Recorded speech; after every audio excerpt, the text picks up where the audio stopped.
This is Revathi. Welcome back to అందమైన కథల పొదిరిల్లు. ప్రియమైన రాక్షసి ఎపిసోడ్ నెంబర్ 185. ఆనంది ముందు అశ్విన్కి లైన్ వేస్తున్న చాందిని. ఆ తర్వాత చాందిని పరిస్థితి ఏంటి? కథలకు వెళ్ళిపోయే ముందు దయచేసి వీడియోకి ఒక లైక్ ఇవ్వండి. అలాగే హైప్ ఇచ్చి వీడియోని సపోర్ట్ చేయండి. స్టోరీస్ నచ్చినట్టయితే మన ఛానల్ని తప్పకుండా షేర్ చేయండి. ఇక కథలకు వెళ్ళిపోదాం.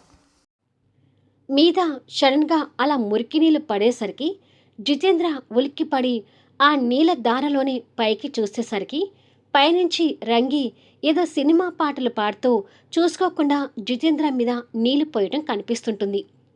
అలా చూడకుండా మురికి నీళ్లు పోస్తున్న రంగిని చూడగానే జితేంద్ర కోపం ఇంకా పెరిగిపోతూ రంగి అంటూ గట్టిగా అరుస్తాడు. ఆ అరుపుకి కిందికి చూసేసరికి అప్పటికే బకెట్లో నీళ్లు ఖాళీ అవుతాయి.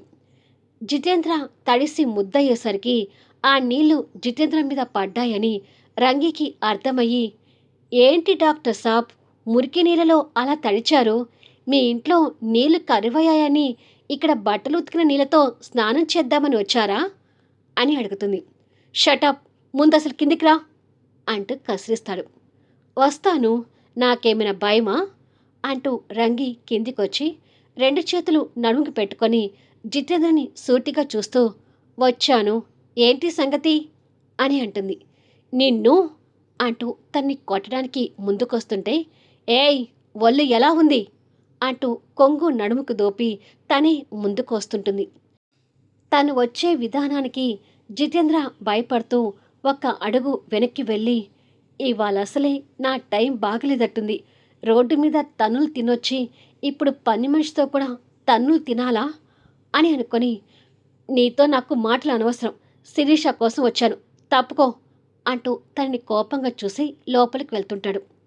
ఏసాలు వేస్తున్నాడు ఏసాలు అని తిట్టుకుంటూ జితేంద్ర వెనక వెళ్తుంటుంది రంగి.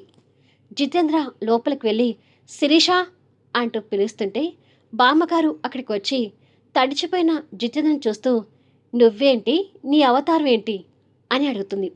కోపంలో ఉన్న జితేంద్ర బామ్మగారికి సమాధానం ఇవ్వకుండా ఉంటే, వాళ్ళ ఇంట్లో నీళ్లు కరువయ్యాయని మన ఇంట్లో బట్టలు ఉతికిన నీళ్ళతో స్నానం చేయడానికి వచ్చాళ్లే బామ్మ అంటుంది రంగి. ఆ మాటలు వింటూ చైతన్య శిరీష అక్కడికి చేరుకుంటారు. చైతన్య అనుకున్నట్టుగా జితేంద్ర అక్కడికి రావటం శిరీష చూసి ఆశ్చర్యపోతుంటే, ఏంటి చిత్తు, వేసుకున్న మేకప్ అంతా పోయి తడిసిపోయి వచ్చావు అని చైతన్య వెటకారంగా అడుగుతాడు. చైతన్య మాటలు కోపంతో పట్టించుకోకుండా శిరీషను చూస్తూ తన దగ్గరికి వచ్చి, నువ్వేంటి శిరీష ఇక్కడ, అసలు నువ్వు ఇక్కడికి ఎప్పుడొచ్చావు అని అడుగుతాడు. లేవగానే ఇక్కడికి వచ్చాను, కొన్ని గంటలవుతుంది నేను వచ్చి అని అంటూ శిరీష తన మాటలకి ఇంకాస్త కోపం తెచ్చుకుంటూ, అసలు ఇక్కడికి ఎందుకు వచ్చావో ముందు అది చెప్పు అని అడుగుతాడు. ఇది మరీ బాగుంది, మొగుడు దగ్గరికి పెళ్ళాం ఎందుకు వచ్చింది అంటే ఏం చెప్తుంది, అసలు తను నీకు సమాధానం చెప్పాల్సిన అవసరం ఏంటి అంటుంది రంగి. అవును, మా ఇంటికి వచ్చి నా మనోరాలను పట్టుకొని ఇక్కడికి ఎందుకు వచ్చావని అడగటానికి అసలు నువ్వెవరివి అంటూ బామ్మగారు ప్రశ్నిస్తుంది. వాళ్ళ మాటలకి జితేంద్ర దగ్గర సమాధానం లేక తడబడుతుంటే, ఈ జిత్తుగాడికి మైండ్ దొబ్బిందిలే బామ్మ, అందుకే ఎందుకు వచ్చాడో ఆయనకే తెలీదు, ఏం మాట్లాడుతున్నాడో ఆయనకే తెలియడం లేదు అంటాడు చైతన్య వాడిని కన్నింగా చూస్తూ. మీరెవరు మాట్లాడకండి అని శిరీష ముగ్గురికి ఉద్దేశించి చెప్పి, అసలు ఇక్కడికి నువ్వెందుకొచ్చావు జితేంద్ర అని అడుగుతుంది. అదే శిరీష, నేను నీకు ఫోన్ చేశాను కదా, సడన్గా నువ్వు ఇక్కడ ఉండేసరికి ఏంటా అని ఆశ్చర్యపోతూ అడుగుదామని వచ్చాను అని అంటాడు. నేను చైతన్య భార్యని కదా, అందుకే నా భర్త దగ్గరికి నేను వచ్చాను అంటుంది శిరీష. తన మాటకి కాస్త షాక్ అవుతూ, అది కాదు శిరీష, నిన్ను వద్దనుకున్న అతని దగ్గరికి నువ్వు రావడం ఎందుకు అని కంగారుగా అడుగుతాడు. ఏ జిత్తు, మేము ఇప్పుడిప్పుడే కలుస్తున్నాము, కలిసే మా ఇద్దరి మధ్య పుల్లలు పెట్టాలని చూసావంటే చంపేస్తాను అంటాడు చైతన్య. అదే కోపంతో బామ్మగారు రంగి కూడా జితేంద్ర వైపు చూస్తుంటారు. నువ్వు హాస్పిటల్కి వెళ్ళు జితేంద్ర, కాసేపట్లో నేను బయలుదేరి వస్తాను, ఏదైనా ఉంటే హాస్పిటల్లో మాట్లాడుకుందాం అంటుంది శిరీష. నిజమే, ఈ రాక్షసులు తనతో మాట్లాడిచ్చేలాగా లేరు అని మనసులో అనుకొని ఎలాగో నేను వచ్చాను కాబట్టి నా కారులో రా శిరీష అని అంటాడు జితేంద్ర. లేదు, చైతన్య నన్ను డ్రాప్ చేస్తాడు, నువ్వెళ్ళు అంటుంది శిరీష. శిరీష అలా మాట్లాడుతుంటే జితేంద్రకి నరాలు బిగుసుకుపోతుంటాయి. కానీ ఆ కోపాన్ని ప్రదర్శించలేక మౌనంగా చైతన్య వైపు చూస్తుంటాడు. తను చెప్పింది కదా, ఇక నువ్వెళ్ళు అంటాడు చైతన్య. ఇక మరో మాట మాట్లాడలేక అందర్నీ కోపంగా చూస్తూ అక్కడి నుంచి వెళ్ళిపోతుంటాడు. అతను అలా వెళ్ళే విధానంలోనే చైతన్య స్కానింగ్ కళ్ళతో జితేంద్రని చూస్తుంటాడు. అశ్విన్, ఆనంది క్యాబిన్లో కూర్చొని వారి వారి పనుల్లో బిజీగా ఉండగా భాస్కర్ లోపలికొచ్చి good morning sir, good morning madam అని అంటాడు. గుడ్ మార్నింగ్ అని ఇద్దరు బదిలిస్తారు. నిన్న ఫైల్ ఒకటి కంప్లీట్ చేయమని చాందినికి ఇచ్చాను భాస్కర్, ఇంకా ఆ ఫైల్ నా దగ్గరికి రాలేదేంటి అని అడుగుతాడు అశ్విన్. ఫైల్ కాదు సార్, ఇంతవరకు ఆ చాందిని కూడా ఆఫీస్కి రాలేదు అంటాడు భాస్కర్. వాట్, టైం 10:30 అవుతున్నా కూడా ఇంకా ఆఫీస్కి రాకపోవడం ఏంటి అంటూ అశ్విన్ సీరియస్ అవుతుంటాడు. టైం సెన్స్ లేని వాళ్ళని ఆఫీస్లోకి తీసుకోవడం నీ తప్పు యమ్మా అంటుంది ఆనంది. నువ్వు నోర్మి, చిన్న అవకాశం వస్తే చాలు నేను ఉన్నాను అంటూ వస్తావు అంటూ ఆనందికి వార్నింగ్ ఇస్తుంటాడు అశ్విన్. అప్పుడే చాందిని ఆఫీస్ ముందు వయ్యారంగా ఆటో దిగుతుంది. ఒళ్ళంతా కనపడేటట్టుగా ట్రాన్స్పరెంట్ శారీ కట్టి నాభితో సహా తన అందాలన్నీ ఎక్స్పోజింగ్ చేస్తూ ఆటో దిగుతుంది. తన మొహానికి ఫుల్గా మేకప్, లిప్స్టిక్ మామూలే. తనను చూసి ఆటో అతని నోరు వెళ్ళబెడుతుంటే చూసింది చాలు, ఇక వెళ్ళు అంటూ ఆటో అతనికి డబ్బులిచ్చి పంపించి, పడాల్సింది ఆటో డ్రైవర్లు కాదు, ఆ అశ్విన్ పడాలి. ఈరోజు ఎలాగైనా ఆ అశ్విన్ని నా చుట్టూ తిప్పుకుంటూ ఆ ఆనందిని ఆఫీస్ వైపు కూడా చూడకుండా తను ఇక నుండి ఇంట్లోనే ప్యాక్ అయ్యేటట్టుగా చేస్తాను అని అనుకుంటూ ఉండగా సంపత్ దగ్గర నుంచి కాల్ వస్తుంటుంది. లిఫ్ట్ చేసి హలో అని అనగానే ఏమైంది, ఆఫీస్కి బయలుదేరావా అని అడుగుతాడు సంపత్. ఇప్పుడే ఆఫీస్ ముందు ఆటో దిగాను, మీ ఫోన్ వచ్చింది అని అంటుంది చాందిని. ఓకే, కానీ నిన్నటిలాగా చప్పడి మొహం వేసుకుని వస్తే ఊరుకోను. ఇవాళ మన ప్లాన్కి గ్రీన్ సిగ్నల్ పడాలి. ఎలాగైనా ఆ అశ్విన్ని నీ వశం చేసుకొని వాళ్ళిద్దరినీ దూరం చేయాలి అని అంటాడు. నేను ఆ ప్లాన్తోనే రెడీ అయి వచ్చాను సార్. ఇవాళ మీరు అనుకున్నది ఖచ్చితంగా జరుగుతుంది చూడండి. సాయంత్రం గుడ్ న్యూస్తో మిమ్మల్ని కలుస్తాను అని అంటుంది. ఓకే, వెయిట్ చేస్తుంటాను అని చెప్పి ఫోన్ పెట్టేస్తాడు. చాందిని తనకు తానుగా మొత్తం చూసుకొని శారీని బొడ్డుకి ఇంకాస్త కిందికి జరిపి, నిన్నేమో కానీ ఇవాళ మాత్రం మడి కట్టుకొని కూర్చున్న వాడైనా సరే నా అందానికి పడిపోవాల్సిందే అని అనుకుని లోపలికి వెళ్తుంది. ఇక చాందిని అందాలకు పడిపోయే జెన్ స్టాప్ కళ్ళు నోరు వెళ్ళబెట్టి తను వయ్యారంగా రావటం చూస్తుంటే లేడీ స్టాఫ్ మాత్రం తను చూసి ఇది ఆఫీస్ అనుకుంటుందా, పబ్ అనుకుంటుందా, చిచి, దీని డ్రెస్సింగ్ స్టైల్ చూస్తే మనకే సిగ్గుగా ఉంది, దీనికి నిన్న జరిగింది సరిపోలేదేమో అని ఇలా రకరకాలుగా మాట్లాడుకుంటూ ఉంటారు. చాందిని నిన్నటికంటే ఇవాళ ఇంకా సూపర్గా ఉంది కదా అని ఒకడు, అవును, తన వైపు నుంచి చూపు మళ్లించబుద్ధి కావడం లేదు అని ఇంకొకడు, శారీలో కూడా ఇంత సెక్సీగా కనపడతారని ఇప్పుడే తెలుస్తుంది అని ఇంకొకరు టీచ్ చేస్తూ మాట్లాడుతుంటారు. మరికొందరు ఎదురు వెళ్ళి హాయ్ చాందిని, గుడ్ మార్నింగ్ అంటూ షేక్ హ్యాండ్ ఇస్తారు. నేనిక్కడ నిలదొక్కోవాలి అంటే వీళ్ళ సపోర్ట్ నాకు చాలా అవసరం అని మనసులో అనుకుని గుడ్ మార్నింగ్ అంటూ కైపుగా స్మైల్ ఇస్తూ షేక్ హ్యాండ్ ఇస్తుంది. ఇవాళ ఇంకా చాలా అందంగా ఉన్నావు చాందిని, నిజానికి నీ అంత అందగత్తె ఈ ఆఫీసులోనే లేదంటే నమ్ము అని అంటాడు ఒకడు. వాళ్ళ మాటలకి లేడీ స్టాఫ్ కోపంగా చూస్తుంటారు. ఇంకొకడు కూడా దగ్గరికి వచ్చి తన నాభిని చూస్తూ కత్తి లాంటి ఫిగర్వి అని అంటాడు.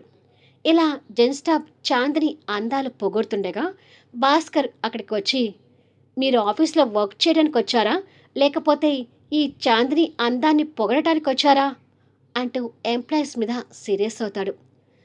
తనని చూడటానికి వచ్చినట్టుగా ఉంది సార్ అంటూ లేడీ స్టాఫ్ కూడా భాస్కర్కి సపోర్ట్గా మాట్లాడతారు. అదేమి లేదు సార్, మేము వర్క్ చేయడానికే వచ్చాము. ఇప్పుడే వెళ్ళి మా వర్క్ మేము చూసుకుంటాము అని చెప్పి వెళ్ళి కూర్చుంటారు. ఈ ముసలోడు ఒక్కడు అని చాందిని తిట్టుకుంటూ ఉంటుంది.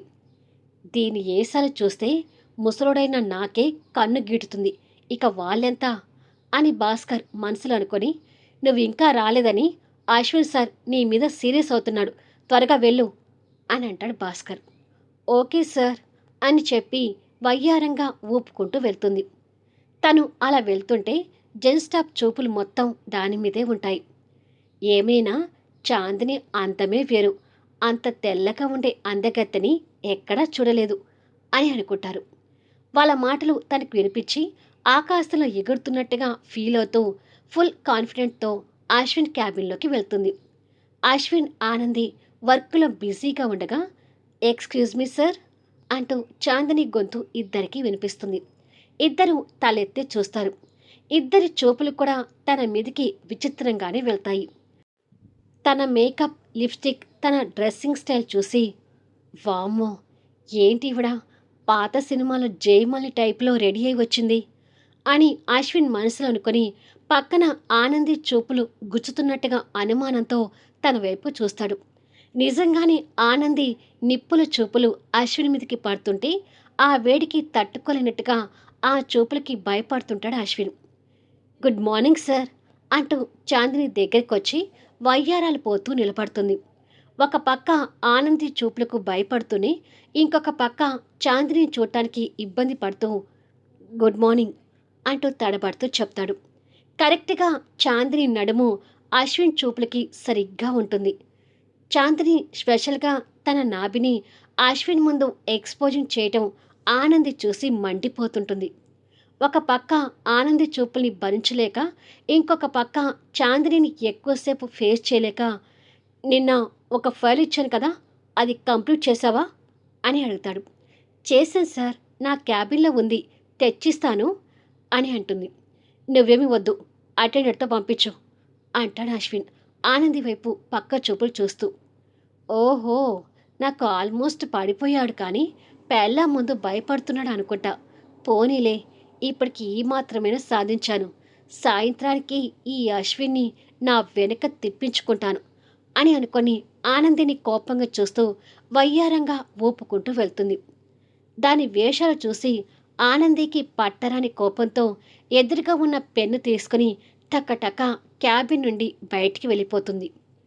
ఉఫ్, ఇవాళ నా తింగరి పెళ్ళాం చేతిలో చాందిని అయిపోయినట్టే అని అనుకుంటాడు అశ్విన్.